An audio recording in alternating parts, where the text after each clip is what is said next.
Mes chers compatriotes, chacun de nous sait que la France, son histoire, ses racines, au plus profond de son âme, est mise à mal par un pouvoir politique qui pourrit le fruit de l'arbre qu'ils ont eux-mêmes planté et entretenu avec les gouvernements successifs depuis des décennies. Ils n'ont cessé de diviser le peuple de France grâce à leurs partis politiques divers et variés, au travers desquels ils s'entendent à démolir ce pays pierre par pierre. Nous faisons face à une crise identitaire comme jamais nous n'aurions pu imaginer en connaître une. Chômage et insécurité sont les mots annonciateurs de grands désespoirs au sein de la nation. Nous avons perdu la foi, nous ne croyons plus en notre justice, nos forces de l'ordre sont dépourvues de pouvoir, mises à mal par une politique laxiste et sélective. Non, la fatalité n'existe pas. Il n'y a pas de fatalité dans ce que nous connaissons aujourd'hui en France, en Europe et même dans le monde. Nous subissons le résultat de notre laxisme. Il n'y a pas de bourreau au gouvernement. Nous sommes nos propres bourreaux. Nous sommes les faibles qui avons laissé quelques-uns d'entre nous nous diriger comme bon leur semble, au gré de leurs envies et de leurs accords entre partis. Ils voulaient contenir la révolte, mais elle est en marche et c'est une révolte comme la France n'en a vu depuis des siècles qui naît en son sein. Une révolte comme la France n'en connaîtra plus jamais, car celle-là mettra un terme à la tyrannie, aux mensonges d'État, aux tricheries, ces inégalités indignes d'une démocratie, d'une république et de ses dirigeants. Elle y mettra un terme ou elle détruira la France. Tous ceux qui, comme moi, sont entre deux générations et dont le sang qui coule dans les veines est celui de ce pays, quelle que soit la région, le département, le village, le hameau qui a vu naître nos ancêtres, sont la mémoire des anciens et le futur de nos enfants. Nous avons en référence ces deux époques. Notre appartenance à la France n'est pas inscrite sur une carte d'identité, elle coule en nous et irrigue notre cœur. Ce pays a besoin de nous, de notre force, de notre amour pour se redresser. Non, nous ne sommes pas racistes, antisémites, nous ne sommes pas xénophobes et nous n'avons jamais cherché à jeter l'autre parce qu'il est étranger. Si nous respectons la culture de celui qui demande aux enfants de ce pays de lui tendre la main, nous n'acceptons pas qu'une fois l'aide apportée, ce dernier nous crache à la figure ses exigences sous couvert de laïcité, alors que dans son pays, seule la mort lui était proposée. Nous n'acceptons pas que sa religion, sous couvert du droit au culte, soit une arme au sein de notre nation, une arme de destruction ou une arme d'asservissement. La France est un pays où les cloches sonnent les heures en haut des cathédrales et des églises de tout endroit.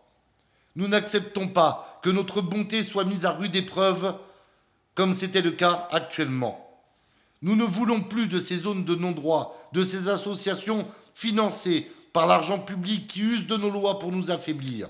Nous n'acceptons plus que l'État soit celui d'autres peuples avant d'être celui des enfants de la patrie. Nous n'acceptons pas que notre refus de donner à certains plus qu'aux nôtres soit sujet à polémique et que la défense de ces inégalités se fasse à coups de mots barbares comme racisme, xénophobie et antisémitisme, ce que la France de 2015 n'est pas. Nous n'acceptons pas que notre argent finance ceux qui nous attaquent parce que nous n'embrassons pas leurs idées et celles de nos dirigeants à travers une immigration de masse dévastatrice et soi-disant bénéfique à la France. Nous ne tolérerons plus que les médias de ce pays transforment l'information en arme de destruction massive des esprits de notre peuple. Tous ceux étrangers d'Europe ou du reste du monde qui aident la France à se construire, qui investissent leur vie et leur âme en ce pays par amour ou en remerciement de la main que nous leur avons tendue, sont et seront à jamais dans notre cœur et dans l'histoire de la France. Le temps est venu que nous fassions table rase des reproches qui nous sont faits sur des erreurs passées, qui ne sont pas celles de notre génération et de celles à venir. Le temps est venu que toute personne qui entre dans ce pays comprenne qu'il n'entre pas chez lui, mais chez nous, et doit embrasser nos règles de vie ou trouver ailleurs âme qui l'accueille comme il le souhaite. Le temps est venu de ne plus subir, mais de se soulever ensemble contre un système qui ne nous soutient pas et de reprendre ce qui nous appartient de droit. Je le dis sans ciller, cette terre est la mienne, elle a reçu le sang de mes ancêtres sur les champs de bataille quand ils la défendaient. Elle est à moi, comme elle est au fils de l'étranger qui s'est battu aux côtés de mon ancêtre.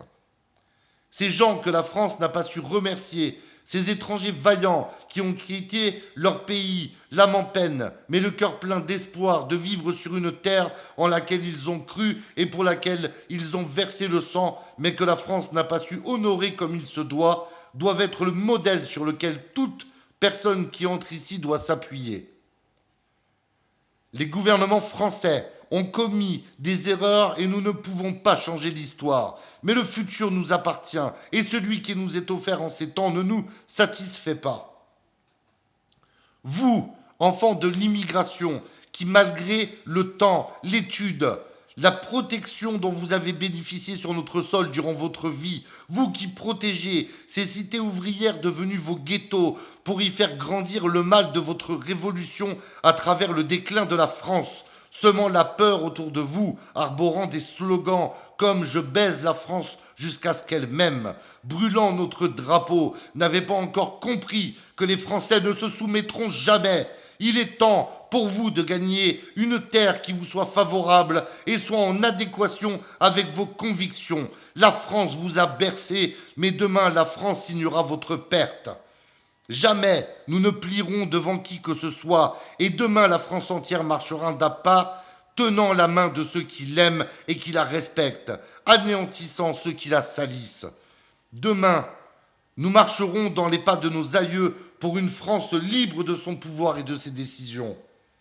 Mes chers compatriotes, je vous demande à tous de ne plus accorder d'importance aux politiques de ce pays. Ils ne créent rien, ils détruisent tout, ils nous divisent. Et dans ce chaos qu'ils ont construit patiemment, ils font naître cette forme de racisme honteux, bien différent de ce que nous pensons et souhaitons réellement. Ils ont créé le gouffre, l'abîme dans lequel la France s'effondre. Ils sont les responsables de bien des maux de ce pays et le seul message qu'ils recevront de nous est un avertissement dans un premier temps unique et pacifique. Je vous demande à tous de vous unir, de vous saluer, d'être cordial les uns envers les autres, de vous épauler dans l'adversité. Et j'invite la France entière à se rassembler dans les églises de notre pays, afin que chacun de nous fasse la connaissance de l'autre au travers d'un salut fraternel. Nous nous retrouverons pour que l'État et les mécréants de ce pays sachent qu'hier, nous qui étions chez nous à nous lamenter, sommes maintenant des millions qui réclamons la justice, la destitution du gouvernement, la prise du pouvoir par le peuple, le maintien de l'ordre par nos forces de police et de gendarmerie. J'invite les militaires français sous les ordres de leurs généraux, eux qui ont juré de protéger la France et son peuple, à se joindre à nous et à marcher fièrement à nos côtés pour libérer ce pays de cette dictature déguisée et de ceux qui l'avilissent. Ils nous avaient compris, ils nous avaient entendus. La France en grand, la France ensemble, la France de toutes nos forces, ensemble tout devient possible. Prenez le pouvoir, la France tranquille. Autant de slogans, messieurs les politiciens, tels des prophéties qui aujourd'hui vont se réaliser, jusqu'au dernier en date qui somme la fin de votre dictature en annonçant que le changement c'est maintenant. Au nom de la France, j'appelle son peuple à la secourir afin qu'elle redevienne la fille aînée de l'Église.